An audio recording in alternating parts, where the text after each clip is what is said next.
हमारे साथ जुड़ रहे हैं एमडी हैं एक्वालाइट फुटवेयर कंपनी के अनिल गुप्ता जी, आपका भी स्वागत है, आप भी मंच पर आइए। हमारे साथ धर्मपाल धनखड़ जी भी जुड़ेंगे इस सेशन में, सीनियर जर्नलिस्ट हैं। धर्मपाल धनखड़ जी, आप भी मंच पर आइए, आपका भी बहुत स्वागत है। और नवीन मल्होत्रा जी भी हमको इस सेशन में ज्वाइन करेंगे। नवीन जी, आप भी आप मंच पर आइए, आपका भी बहुत स्वागत है। और इस सत्र को मेरी सहयोगी ममता आगे बढ़ाएंगी। Mamata, over to you.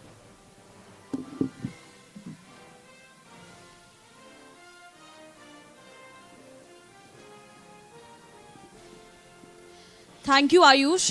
जैसे आयुष ने पहले ही बताया, हम इसमें बात इंडस्ट्रीज की करेंगे, क्योंकि झज्जर और बहादुरगढ़ को अगर हम देखें तो यहाँ पर कई इंडस्ट्रीज हैं जो प्रत्यक्ष और अप्रत्यक्ष रूप से सभी को रोजगार दे रही हैं। इसमें खास मेहमान हमारे साथ इंडस्ट्री से जुड़े ही हैं, जिसमें आपको बता दें कि सुभाष जी हमारे साथ हैं, अनिल गुप्ता जी और धर्मपाल धनखड़ जी और नवीन मल्होत्रा जी। आप चारों का बहुत धन्यवाद हमारे साथ जुड़ने के लिए। सुभाष जी, आपसे ही शुरुआत करती हूँ।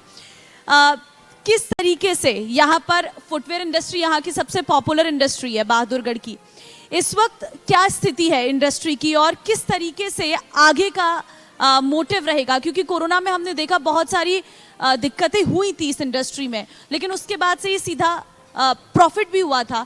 अभी आप कहाँ देखते हैं? सबसे पहले तो सभी आए दोस्तों को मेरा नमन। जैसा कि आप इंडस्ट्री के बारे में पूछ रहे हो, तो इस टाइम जो पीछे का समय बीता, इतना बुरा बीता है कि जैसे कोविड के बाद और फिर उसके बाद किसान आंदोलन, तो हमारी जो बहादुरगढ़ की इंडस्ट्री है, कोविड के बाद उन्होंने इंडस्ट्री की कमर तोड़ के रख दी है और बड़ी मुश्किल से अब इंडस्ट्री पटरी पर आनी चालू हुई है। और मैं समझता हूं कि आगे बहुत अच्छे दिन आने वाले हैं, लेकिन दुर्भाग्य से मुझे कहना पड़ता है कि हमारी सरकार इंडस्ट्री पे कोई ध्यान नहीं देती। जैसा कि इंडस्ट्री एक रीढ़ की हड्डी है, बेरोजगारी हटाने के लिए, टैक्स देने के लिए सब काम इंडस्ट्री से कराए जाते हैं, लेकिन इंडस्ट्री पे कोई ध्यान नहीं दिया जाता अभी इंडस्ट्री क्या कर रही है। जैसा कि आप सभी को पता है कि आज एक तुगलकी फरमान जारी कर दिया है कि जनरेटर आप चला नहीं सकते, बिजली यहां है नहीं, 4-4 घंटे का कट है और जनरेटर आप चला नहीं सकते। और ऐसी हमारी काफ़ी इंडस्ट्री ऐसी है कि अगर बिजली चली जाए और अगर जनरेटर ना चलाए तो लाखों रुपए का नुकसान हो जाता है। जो मटेरियल उसमें हमारी मशीनों में होता है वो सारा बेकार हो जाता है। तो इस तरीके से अभी कह रहे हैं जी पाइप लाइन बिछी नहीं, अभी तक एमआई में लाइन शुरू नहीं हुई बिछनी, लेकिन कह रहे हैं इंडस्ट्री जनरेटर नहीं चला सकते। क्या सिर्फ जनरेटर से ही प्रदूषण होता है? अब आप दिल्ली के रोडों पे चले जाओ, इतनी मिट्टी, इतना एक गाड़ी निकलती है, इतनी मिट्टी उड़ती है, वो पोल्यूशन नहीं है। क्या इंडस्ट्री के जनरेटर से पोल्यूशन है? तो मेरा सरकार से अनुरोध है कि इस विषय पे विचार करें, या तो आप बिजली दो, क्योंकि इंडस्ट्री की खुराक बिजली है। आज इंडस्ट्री लाखों आदमियों को रोजगार देती है। जब इंडस्ट्री का बिजली नहीं मिलेगी, इंडस्ट्री बंद हो जाएगी, जो लाखों वर्कर काम करते हैं वो खाली बैठ जाएंगे, तो कैसे इस देश का भला होगा, कैसे इस इंडस्ट्री का भला होगा? इस पे थोड़ा गौर किया जाए और सरकार को आगाह किया जाए कि इस तरीके के फरमान जारी ना किए जाएं, इंडस्ट्री का विशेष ध्यान रखा जाए। क्योंकि मैं समझता हूं कि अब आने वाला समय इंडस्ट्री के लिए बहुत बढ़िया है। अब क्योंकि कोविड की समस्या भी हल हो गई है और धीरे धीरे इंडस्ट्री पटरी पे आ रही है, तो अगर इसमें सरकार का सहयोग हो और आपके चैनल के माध्यम से मैं सरकार को ये कहना चाहता हूं कि इस तरीके से इंडस्ट्री को ख़त्म ना किया जाए, इंडस्ट्री को बढ़ावा दिया जाए ताकि लोगों को रोजगार मिले और इंडस्ट्री फले फूले। बिल्कुल। और सुभाष जी, इसको लेकर सरकार काम भी कर रही है। एक मीटिंग का भी आयोजन किया गया है जिसमें हम बैकअप प्लान कर सके, सरकार का कहना है। लेकिन नवीन जी, क्योंकि अगर हम देखें तो यहाँ झज्जर तो खुद में इलेक्ट्रिसिटी प्रोड्यूस करता है, फिर ये दिक्कतें क्यों आ रही हैं इंडस्ट्री वालों को? हाँ। नमस्कार दोस्तों, सभी का स्वागत है और मैं धन्यवाद करता हूँ इंडिया न्यूज़ का, जिन्होंने इतना अच्छा प्रोग्राम ऑर्गेनाइज किया। दिक्कतें क्यों आ रही हैं, इसका कारण जितना सरकार है उतने सभी लोग भी हैं। उसका कारण क्या है कि जो हमारी लाइंस डली हुई हैं, जो कंडक्टर डले हुए हैं, वो लोड के अकॉर्डिंग डले हुए हैं। हम लोग 20 किलोवाट का कनेक्शन लेते हैं, लेकिन कई इंडस्ट्री ऐसी होती है जो 50 किलोवाट भी चलाती है। एक इंडस्ट्री नहीं, खाली घर की बात भी करें, हर एक के घर में एसी लगे हुए हैं। एक एसी 3 किलोवाट पावर ड्रॉ करता है और लोगों ने कनेक्शन ही 3 किलोवाट का लिया हुआ है। तो इसमें कहीं ना कहीं भागीदारी जनता की भी बनती है, खाली सरकार की मैं नहीं कहूँगा। इसमें सरकार ने एक बड़ा ट्रांसफार्मर लगा लिया, उन्होंने कंडक्टर रिप्लेस का काम शुरू कर दिया, लेकिन अगर जनता ही जागरूक नहीं होगी और अपने जो उनका रिस्पॉन्सिबिलिटी है, जितनी पावर को लेना, जितनी पावर को अप्लाई करना, और नहीं करेगी, तो उसमें हम पूरा दोष सरकार को नहीं दे सकते हैं। तो यही एक कारण है कि अगर लाइनें टूट जाती हैं रास्ते में, क्योंकि वो लोड से ज़्यादा पावर को ड्रॉ कर रहे हैं, तो वो उस वजह से ब्रेकडाउन्स आते हैं। ठीक है, ब्रेकडाउन की वजह उन्होंने बताई है कि पावर का बढ़ना। प्रवीण गर्ग जी, क्योंकि प्रवीण गर्ग जी यहाँ पे नहीं है आप, अच्छा ठीक है। अनिल गुप्ता जी, क्योंकि फुटवेयर की हम बात कर रही हैं और फुटवेयर यहाँ का हब है, लेकिन आपको क्या लगता है बहादुरगढ़ और झज्जर के लोगों को ये फुटवेयर कितना रोजगार दे रहा है? बहादुरगढ़ ने जो है बहुत ज़्यादा रोज़गार दिया है। बहादुरगढ़ में फुटवेयर पार्क बना है अपना। दिल्ली में क्या हुआ है कि अभी फ़िलहाल इलेक्ट्रिसिटी चार्जेस बहुत ज़्यादा हो गए हैं। मेरे को किसी ने बताया कि 21 रुपये पर यूनिट तक मतलब चार्ज किया जा रहा है, जबकि बहादुरगढ़ के अंदर 8.5 रुपये, हरियाणा में 8.5 रुपये पर यूनिट है। तो उससे क्या होता है कि सारी इंडस्ट्री जो है धीरे धीरे दिल्ली से शिफ्ट हो रही है, और उससे क्या हुआ है कि मतलब हमारे बहादुरगढ़ के अंदर जो है फुटवेयर पार्क बना। पहले एमआई था, फिर फुटवेयर पार्क बना, फिर कसार इंडस्ट्रियल एरिया, और धीरे धीरे अब सांपला तक भी आगे जो है CLU होकर जो है फैक्ट्रियाँ लग रही है। तो वो जो है धीरे धीरे इस तरीके से क्या होता है, जैसे जैसे फैक्ट्रियाँ बढ़ेंगी रोजगार आएगा। एक फैक्ट्री के अंदर 500 से लगभग 500 लोग जो है काम करते हैं, तो उससे रोजगार बढ़ने की संभावना ज़्यादा है। ठीक है। धर्मपाल धनखड़ जी, क्योंकि आप वरिष्ठ पत्रकार हैं, आप यहाँ की स्थितियों को अच्छे से जानते होंगे। हम जिस पे बात कर रही हैं, इंडस्ट्री से झज्जर और बहादुरगढ़ को कितना फायदा हो रहा है। अगर मैं देखूं तो यहाँ पर लोग बाहर से आके काम कर रहे हैं, यहाँ की जो जनता है उसका कितना इन्वॉल्वमेंट है, उसको कितना रोजगार मिल रहा है? ममता जी, मुझे लगता है जो आपने बात पूछी कि बाहर से आके लोग रोजगार कर रहे हैं, हाँ। और यहाँ के लोग नहीं, कितना रोजगार मिल रहा है उनको। मैं यहाँ कहना चाहूँगा कि यहाँ लगता है कि इंडस्ट्री एसोसिएशंस ने ये तय कर लिया है कि स्थानीय लोगों को मजदूर के रूप में भी नहीं रखना है, क्योंकि वो अपने हकों के लिए लड़ सकते हैं ज़्यादा समय तक। मैं इसका कारण भी साथ साथ बता रहा हूँ। पिछले मैं 25-30 साल पहले की बात करूं तो यहाँ जो है काफ़ी बड़ी संख्या में लोकल लेबर जो है फैक्ट्रीज में काम करती थी, लेकिन सोमानी की एक हड़ताल हुई थी मजदूरों की, और उसमें 1200 मजदूर काम करते थे। बड़ी ज़बरदस्त हड़ताल हुई थी, और उस वक्त जो एसोसिएशन ने, इंडस्ट्री एसोसिएशन ने, मैं समझता हूँ कि एक अघोषित नियम बनाया था, क्योंकि लंबी हड़ताल चली, स्थानीय मजदूर ज़्यादा थे, तो वो ज़्यादा समय तक अपनी मांगों के लिए संघर्ष कर सकते थे। इसलिए मुझे लगता है कि इंडस्ट्रीज मालिकों ने अघोषित रूप से ये एक नियम बना लिया कि हमने एक लेबर बाहर की ही रखनी है, स्थानीय लेबर अवॉइड करनी है। एक बात। दूसरी बात, अब मैं इंडस्ट्री की तरफ आता हूँ। इंडस्ट्री की प्रॉब्लम ये है कि आज पूरे इंडस्ट्रियल एरिया में चले जाओ, सड़कें टूटी हुई हैं, नालियाँ टूटी हुई हैं, बिजली सप्लाई पूरी तरह से ठीक नहीं है। इंडस्ट्रीज़ की अपनी दिक्कतें हैं। अभी जैसे कोरोना रहा, किसान आंदोलन के कारण इंडस्ट्रीज़ का यहाँ काफ़ी नुकसान हुआ है, और निश्चित रूप से उसकी भरपाई जो है होने में काफ़ी समय लगेगा। मैं समझता हूँ कि इन दोनों कारणों से जो है वो बहादुरगढ़ की इंडस्ट्रीज जो है वो 10 साल नहीं तो 5 साल पीछे ज़रूर चली गई हैं, उसको आगे आने में जो है समय लगेगा। तीसरी बात, अभी जो बातें हो रही थी, अभी मैं समझ रहा हूँ कि विभिन्न पार्टियों के जनप्रतिनिधि यहाँ बैठे हुए थे, सब कह रहे थे कि हमारी सरकार में ये हुआ और उसकी सरकार में ये नहीं हुआ। मैं यहाँ बहादुरगढ़ में 15 साल से 16 साल से रह रहा हूँ। ये झज्जर रोड जब मैं मकान बना रहा था तब भी टूटा हुआ था, उसी तरह धूल उठती थी।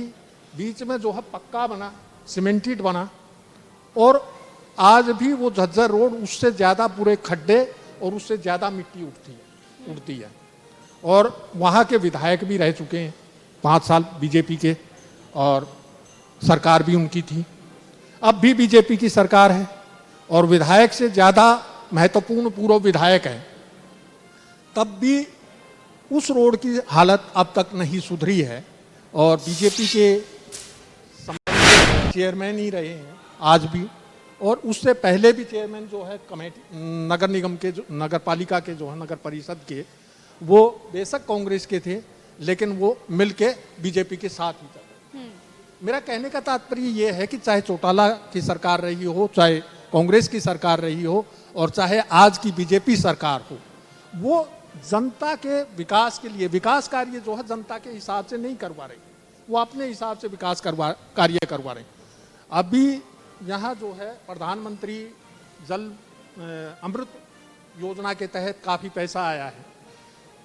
अब क्या हो रहा है कि सीवर की पाइपलाइन उसी साइज की बिछाई जा रही है, पानी की पाइपलाइन उसी साइज की बिछाई जा रही है जिस साइज की पहले बिछी हुई। अरे भाई, आप जब पैसा आया है, करीब एक घोषणा के मुताबिक मैं बता दूं, अखबारों में घोषणा हुई थी कि करीब 250 करोड़ रुपया बहादुरगढ़ शहर के लिए अमृत योजना के तहत आ रहा है। अब कितना आया कितना नहीं आया ये बात की बात है। तो वहाँ अगर हम देखें तो उसी साइज के पाइप निकाल के दूसरे नए पाइप बिछाए जा रहे हैं।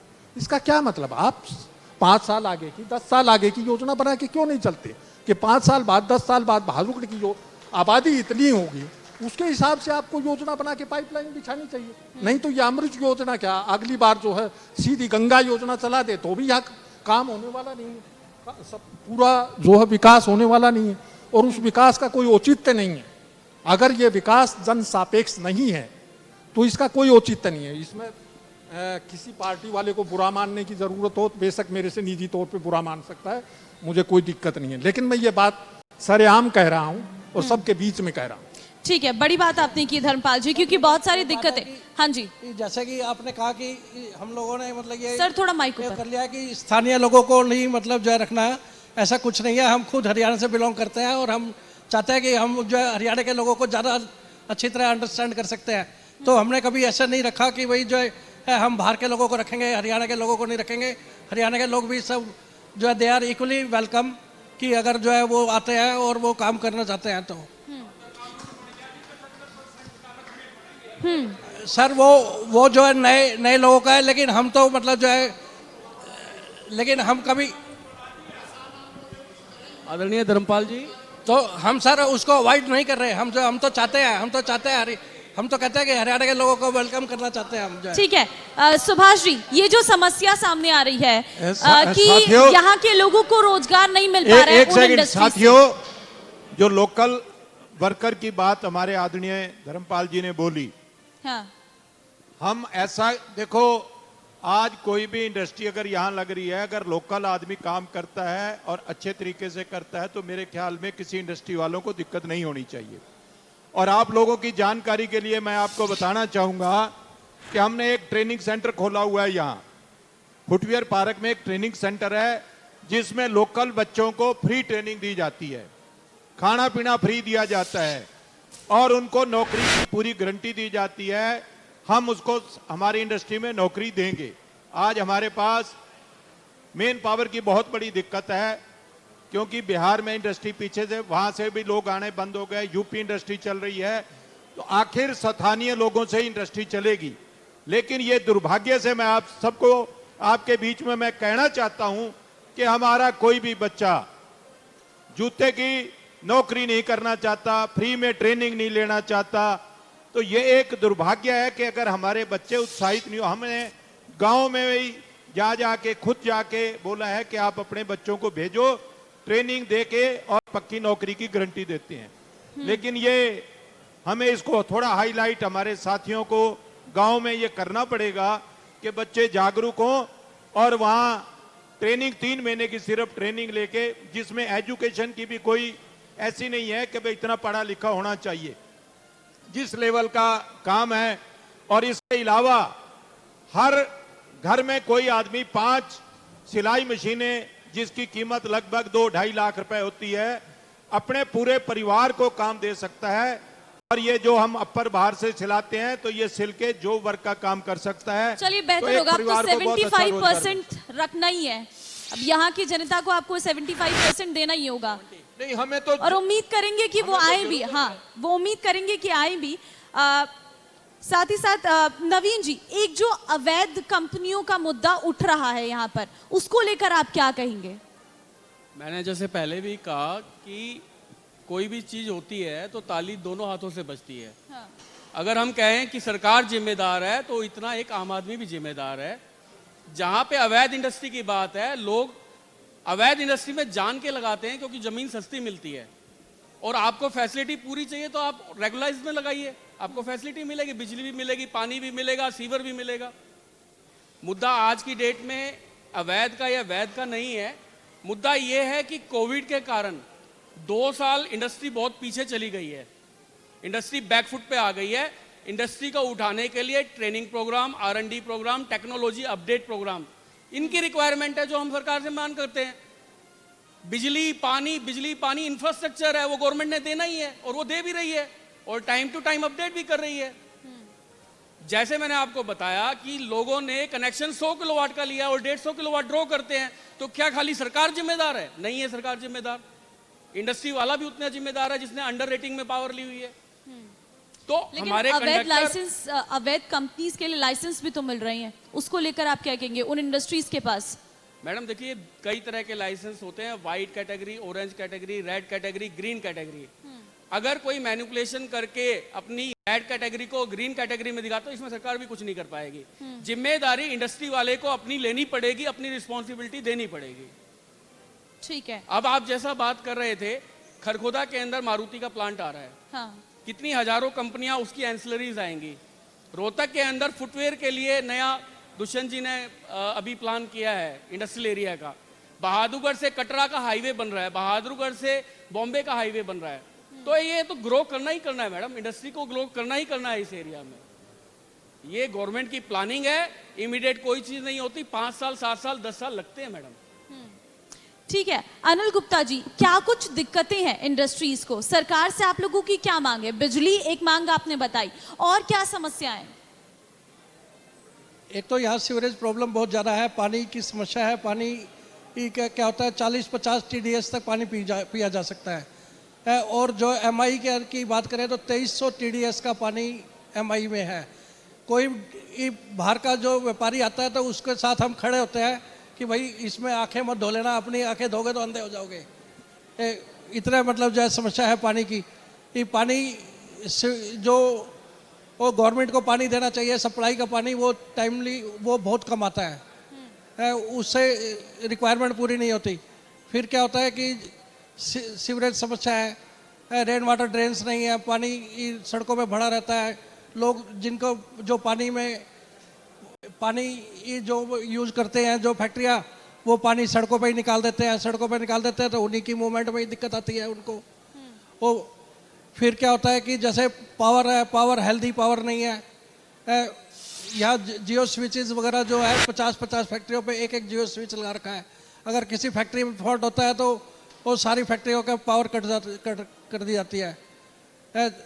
हमने चेयरमैन से भी मिले थे और हमने कहा था कि ये जियो स्विच जैसे फॉरेन कंट्री में क्या होता है, 1 या 2 फैक्ट्रियों पर एक जियो स्विच लगाया जाता है और उनकी पावर 1 या 2 फैक्ट्रियों की कटती है। यहाँ पे 50-50 फैक्ट्रियों की कटती है। तो उससे क्या होता है कि एक डिपार्टमेंट को भी रेवेन्यू का लॉस होता है। जितने टाइम अगर फैक्ट्री नहीं चल रही तो डिपार्टमेंट को रेवेन्यू नहीं मिल रहा और फैक्ट्री वाले की प्रोडक्टिविटी खराब होती है। फैक्ट्री वाले को अपना जनरेटर पे चलाना पड़ता है, जनरेटर, और 1 तारीख से तो जनरेटर भी बंद हो गए हैं, आज से जनरेटर भी बंद हो गए। तो ये समस्याएं इंडस्ट्रियल एरिया में बहुत भारी हैं। ठीक है, धर्मपाल जी, 2-3 समस्या अभी जो इंडस्ट्रीज के लोगों ने बताई, बिजली की समस्या, सीवरेज की समस्या यहाँ पर बहुत ज़्यादा अधिक है। इस वजह से कहीं ना कहीं इंडस्ट्री को वो ग्रोथ नहीं मिल पा रही है जो अदर डेवलप्ड कंट्रीज में मिल पाती है। देखिए, जैसे कि मैंने पहले भी बताया था कि यहाँ इंडस्ट्रियल एरिया में जो है सड़कें भी टूटी हुई हैं, सीवर भी टूटे हुए हैं और पानी सप्लाई जो है वो बड़ी बेहद बुरी स्थिति है, जैसे कि अभी भाई साहब ने बताया। अब स्थिति ये है कि एक और दिक्कत है कि बहादुरगढ़ की फैक्ट्रियों में पोल्यूशन की भी दिक्कत है। फैक्ट्रियाँ पोल्यूशन का नियमों का कितना पालन कर रही हैं, ये देखने वाली बात है। एक यहाँ से कुछ फैक्ट्रियाँ जो हैं वो पानी छोड़ती हैं, वो पानी सीधे ज़मीन में बोर कर देती हैं, जिसकी वजह से यहाँ का ग्राउंड वाटर जो है वो और ज़्यादा खराब हो रहा है। उसकी तरफ ना सरकार ध्यान दे रही है, ना इंडस्ट्री एसोसिएशन ध्यान दे रही है। तो ज़रूरत इस बात की है कि यहाँ जो ज़मीन का पानी है जैसा भी है उसको बचाया जाए, लेकिन उसको बचाने की दिशा में कोई काम नहीं हो रहा है, न सरकार के स्तर पे हो रहा है और ना इंडस्ट्री एसोसिएशन के स्तर पे ये चीज़ें देखी जा रही है। ये एक और बड़ी समस्या जो है यहाँ खड़ी हो गई। बिल्कुल सुभाष जी, ये बड़ा पॉइंट दिया है इस वक्त धर्मपाल जी ने। ये जो पानी होता है इंडस्ट्री का वो कहीं ना कहीं तालाबों में जा रहा है, उसके लेकर कोई इंतजाम नहीं। हमने कई ऐसे रिपोर्ट इंडिया न्यूज़ हरियाणा पर भी दिखाई है, जो इंडस्ट्री का वेस्टेज होता है वो तालाबों में छोड़ दिया जाता है। ये क्यों? और नीचे भी अंडरग्राउंड भी कहीं ना कहीं उससे जो फसल है वो भी खराब होती है, जमीन भी खराब हो रही है, ये समस्या आ रही है। जैसे कि हमारा पुराना इंडस्ट्री एमआई इंडस्ट्री एरिया है, वहाँ पर कुछ इस तरीके के यूनिट थे जिससे कोई पानी निकलता था, लेकिन उसके बाद जो ये नए इंडस्ट्री एरिया फुटवेयर पार्क या HSIDC के जितने भी इंडस्ट्री एरिया हैं वहाँ इस तरह की कोई भी इंडस्ट्री नहीं, और एमआई भी काफ़ी इंडस्ट्री हैं वहाँ से बंद करके लोग बाहर ले जा रहे हैं। लोगों को एसोसिएशन की तरफ से भी बड़ा आगाह किया गया है और पोल्यूशन डिपार्टमेंट ने में इसमें पूरा जोर लगाया है, और मैं नहीं समझता कि अब इस तरीके की कोई दिक्कत रह रही है। अगर कोई साथी इस तरीके का कोई हमारा इंडस्ट्री वाला गलत काम करता है और इस तरीके का, तो उसका चालान इमीडिएट काटा जाए। इस मामले में कोई भी एसोसिएशन या कोई भी इंडस्ट्री वाला उसके साथ नहीं खड़ा होगा, क्योंकि स्वास्थ्य तो सबको ही प्यारा है। बिल्कुल, बहुत धन्यवाद आप चारों का हमारे साथ जुड़ने के लिए। तो इसमें हमने बात की इंडस्ट्री में क्या कुछ दिक्कतें हो रही हैं, किस तरीके से इंडस्ट्री काम कर रही है और आगे किस तरीके से इंडस्ट्री का मोटिव है, किस तरीके से यहाँ के लोगों को रोजगार मिल सके, विकास हो सके, क्योंकि एशिया की सबसे बड़ी शू इंडस्ट्री कहा जाता है यहाँ पर स्थापित है। ऐसे में वो आगे किस तरीके से रोजगार देगी और जो दिक्कतें इंडस्ट्रीज में आ रही है वो साफ तौर पर यहाँ पे बैठे कई जनप्रतिनिधियों के सामने रखी है, उनकी तरफ से भी इस पर रिएक्शन लेंगे। फिलहाल यहाँ पर वक्त एक छोटे से ब्रेक का हो रहा है, अगले सेशन की ओर बढ़ेंगे, लेकिन वक्त छोटे से ब्रेक का।